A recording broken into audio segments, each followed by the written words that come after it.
Banyak pembalap yang tidak bisa berkesempatan untuk menjadi pembalap utama untuk tampil semusim penuh dalam sebuah tim di ajang Grand Prix. Untuk itu, banyak pembalap yang mencari jatah wildcard atau kesempatan untuk tampil pada satu seri balapan yang diberikan oleh tim ataupun pabrikan agar bisa mendapatkan pengalaman. Pada musim 2021 sendiri, cukup banyak pembalap yang mendapat jatah wildcard, seperti Stefan Bradl bersama HRC, Lorenzo Savadori bersama Aprilia, kemudian Michele Pirro bersama Ducati. Kemudian di kelas Moto2 ada Piotr Bisikirski, Taiga Hada, dan Dimas Eki Pratama bersama Pertamina Mandalika SAG Team. Kemudian di Moto3 ada Mario Suryo Aji bersama Honda Team Asia dan masih banyak contoh lainnya. Kalian pasti bertanya-tanya, apa sih syarat untuk bisa mendapat jatah wildcard? Yuk kita simak video berikut.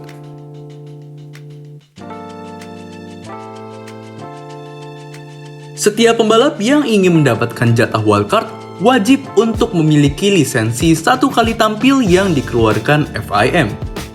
Biasanya FIM memantau kompetisi yang digeluti dan hasil yang diraih dari calon pembalap wildcard tersebut.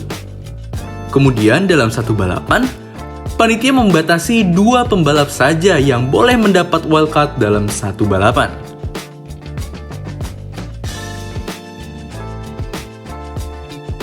Untuk mendapat jatah wildcard, para pembalap wajib membayar sejumlah uang untuk menanggung biaya keikutsertaan mereka, lisensi FIM, dan juga untuk kebijakan asuransi dari IRTA.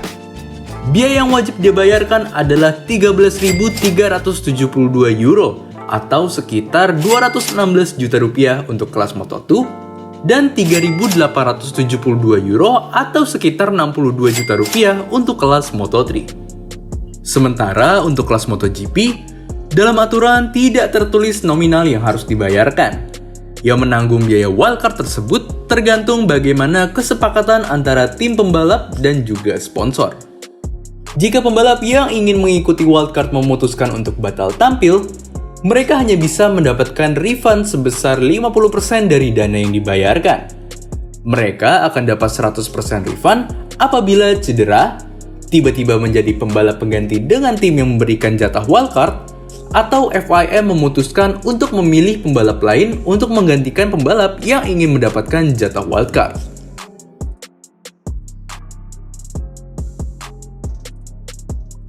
Selain harus membayar sejumlah uang kepada FIM, pembalap yang ingin mendapat wildcard tersebut juga harus mencari tim mana yang menyediakan jatah wildcard. Beberapa tim bahkan menawarkan slot wildcard untuk beberapa balapan kepada para pembalap yang memang ingin mencari pengalaman di Moto2 dan Moto3. Angka yang harus dibayarkan tergantung dari tim mana yang menawarkan wildcard. Dari informasi yang kami dapat, untuk satu jatah wildcard di Moto2 berkisar 20.000 sampai 30.000 euro atau berkisar 323 juta sampai 484 juta rupiah. Nominal tersebut bervariatif, tergantung kebijakan tim. Misalnya, ada biaya tambahan untuk perbaikan motor dan lain sebagainya. Angka tersebut tentunya akan lebih murah untuk kelas Moto3.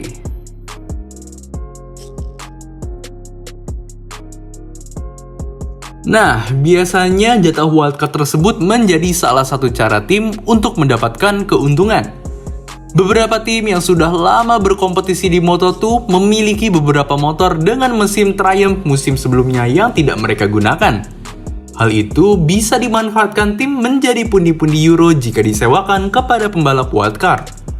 Sebagai contoh, tim SAG Racing Team pada musim 2021 lalu terhitung menyewakan cukup banyak motor kepada para pembalap CEV seperti Piotr Bisikirski dan Taiga Hada.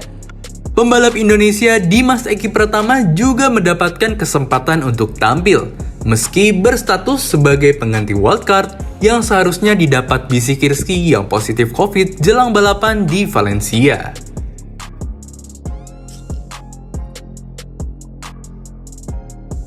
Untuk kelas Moto2 dan Moto3, para pembalap yang ingin mendapat jatah wildcard tidak boleh tampil jika sudah pernah mendapatkan 3 jatah wildcard di kelas yang akan diikuti.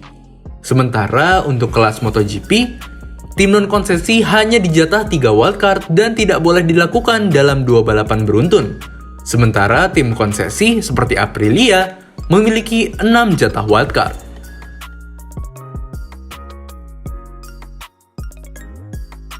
Ternyata tidak mudah ya untuk mendapatkan jatah wildcard. Selain harus punya uang yang cukup untuk membayar biaya administrasi dan juga biaya sewa motor, pembalap juga dituntut untuk punya skill yang mumpuni agar bisa punya lisensi tampil. Wildcard juga bisa dijadikan ladang untuk memperoleh keuntungan untuk beberapa tim untuk memanfaatkan motor musim sebelumnya yang tidak terpakai. Semoga kalian paham ya dengan penjelasan kami. Jika ada yang ingin ditanyakan lagi, jangan segan untuk tulis di kolom komentar. Oh iya, jangan lupa juga ya untuk like dan subscribe. Salam respect all riders!